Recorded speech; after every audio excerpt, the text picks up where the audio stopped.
A continuació us presentarem l'exploració bàsica del peu diabètic en 3 passos. El primer pas és la inspecció. En aquesta valorarem l'aspecte de la pell, en general, la higiene, la hiperkeratosis, els espais interdigitals, valorarem el taló, que no hi hagi clivelles, valorarem les ungles, sobretot que estiguin tallades rectes, tant d'un peu com de l'altre, i que sobresurtin 1 mil·límetre per sobre de la pell. En el cas que aquestes ungles no estiguin així i siguin de difícil accés per la persona, s'haurà de valorar la derivació al podòleg. A part, haurem de valorar si hi ha presència d'onicopaties, algun dels 2 peus, o si hi ha deformitats, com l'hàlux valgus o els dits amb martell. El segon pas seria l'avaluació de la neuropatia.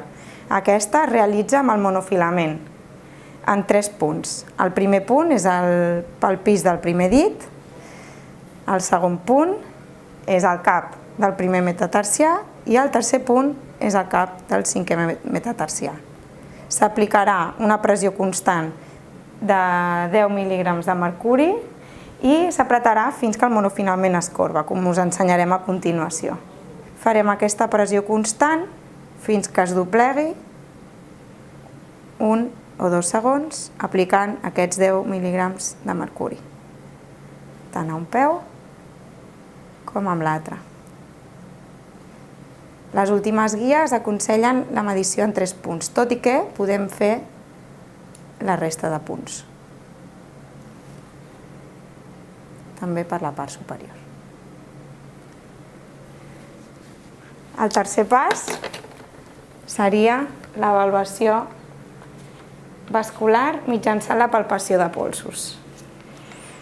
Aquests polsos seran el pols pedi, que es mirarà a la cara dorsal del peu, entre el primer i el segon tendó extensor, aquesta zona d'aquí i aquesta zona d'aquí. I el pols tibial posterior, que es mirarà al canal retromaleolar intern, aquesta zona d'aquí i aquesta zona d'aquí.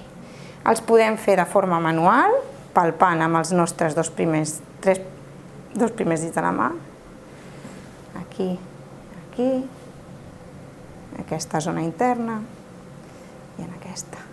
O amb l'ajuda del Doppler. Encenem l'aparell i busquem el pols.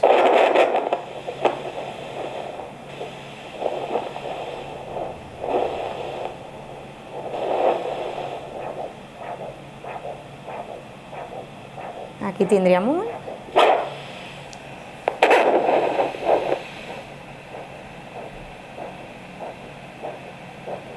I aquí tindríem l'altre. El mateix faríem amb l'altre peu.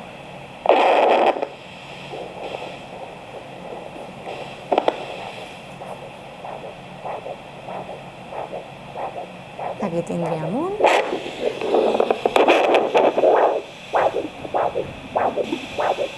I aquí l'altre.